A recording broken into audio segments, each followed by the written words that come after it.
We see it, and now we feel it, and now Qatar is supplying almost the whole world.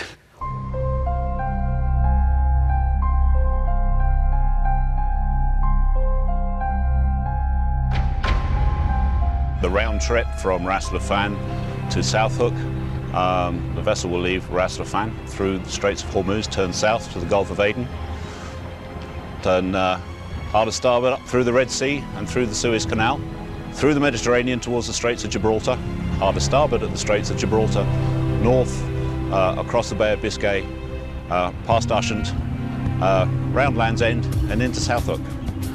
After a 4,500 mile and 15-day voyage, the LNG tanker will arrive at the pilotage. At that point, when all the safety checks are completed, she starts pump out of LNG into the loading lines.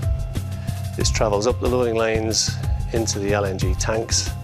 From the LNG tanks, we'll pump the LNG out through the high pressure pumps into the vaporizers, turns it into a gas through the export metering and finally into the national grid. South Hook terminal, or the site, was chosen for several reasons. One of the main reasons is that Milford Haven is outside the English Channel, and at all state of tides, Milford Haven can receive the largest ship. The South Hook terminal construction involved three very different processes. First, there was the refurbishment of the existing jetty. Second was the construction of the largest LNG tanks that have ever been built. In fact, you could fit the Albert Hall inside each of these tanks. And the third element was the construction of the regasification plant. In the room we're in at the minute, we're actually in the heart of the plant. This is the central control room. From here, the whole plant is run. The control system consists of two backbones. Number one is the distributed control system, which is fully automated to maintain all process variables with a minimal operator intervention. The second part is the safety systems, which is basically the emergency shutdown and the fire and gas system. In terms of safety and security, the two things really go hand in hand.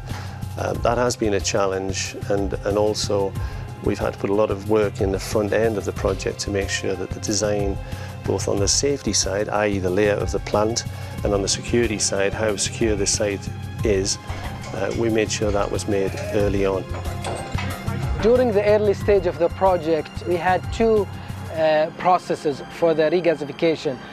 We have elected for the submerged combustion vaporizers, even though it's more expensive to go for that system because we will protect the marine environment.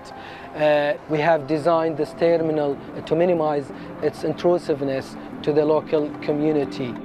One of the key innovative features of the South Hook LNG terminal design was the design of the tanks.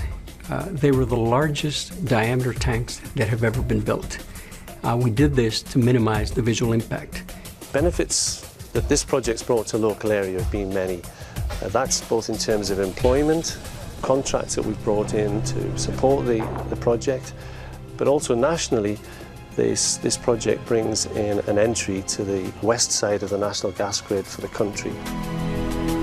Over the life of the terminal, we will spend more than £1 billion for the next 25 years.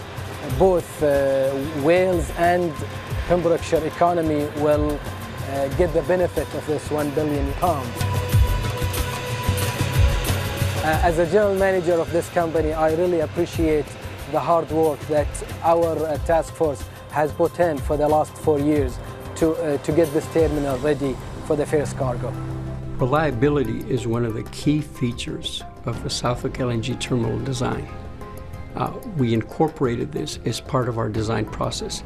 In fact, once we start up the terminal, it's designed so that it will operate continuously for its full design life, which is about 25 to 40 years. We may be at the end of the chain, of the value chain, but we're an integral part of the family. From the technical side, we have a great relationship between South Hook facility and Ras Laffan, where we have to exchange a high level of expertise between the Qatari LNG experience and the UK LNG experience. From an operator at this end to an operator at the Doha end, there's a link. And that's been maintained since day one. And I think that's crucial to the success of this project. We in Southhook LNG are very proud to be part of this big family, Qatargas 2 family. And I'm sure through this innovation and our people, we can imagine right now that we will be heating our houses here in the UK with gas coming from Qatar.